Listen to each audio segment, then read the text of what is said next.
আসসালামু আলাইকুম। Hi everyone, welcome to my channel. দিন দিন বাড়ছে বাইরের তাপমাত্রা, তাই গরমে ত্বকের হাল বেহাল হয়ে যাচ্ছে। কর্মব্যস্ততার এই যুগে মানুষের হাতে সময় নেই মোটে, তাই নিয়ম করে ত্বকের যত্ন নেওয়া সম্ভব হয় না। কিন্তু একেবারেই যদি ত্বকের যত্ন নেওয়া না হয়, গুরুতর সমস্যা দেখা দিবে। সো ফ্রেন্ড, আজ আমি মাত্র 2টি উপকরণ দিয়ে একটি ফেস প্যাক বানিয়ে দেখাবো। এটি একটি কুলিং ফেস প্যাক। এটা ব্যবহারে ত্বকে জ্বালা ভাব, লাল ভাব, ব্রণের সমস্যা, ব্রণের দাগ দূর করবে, সেই সাথে করবে ত্বক ফর্সা।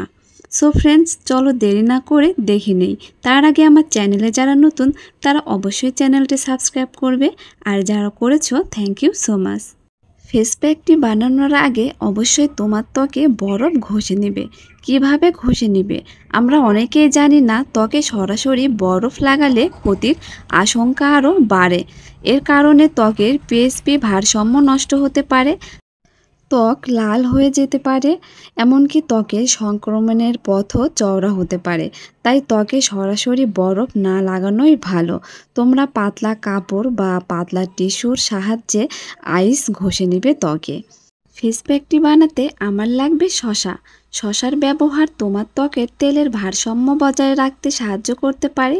এটি তোমার ত্বকের ছিদ্র শক্ত করতে এবং সিবাম তেলের নিঃসরণ কমাতে অ্যাস্ট্রিনজেন্ট হিসাবে কাজ করে।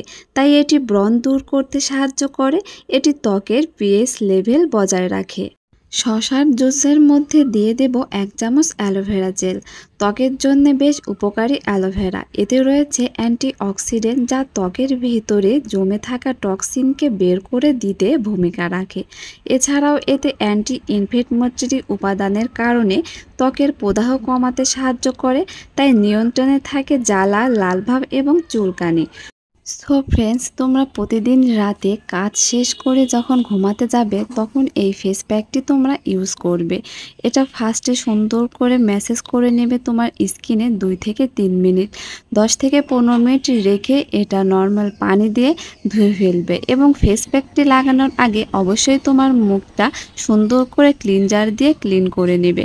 আমার ভিডিওটি যদি ভালো লেগে থাকে অবশ্যই একটি লাইক দিবে, আর নেক্সট কি ভিডিও চাচ্ছ কমেন্ট বক্সে জানাবে। আল্লাহ হাফেজ।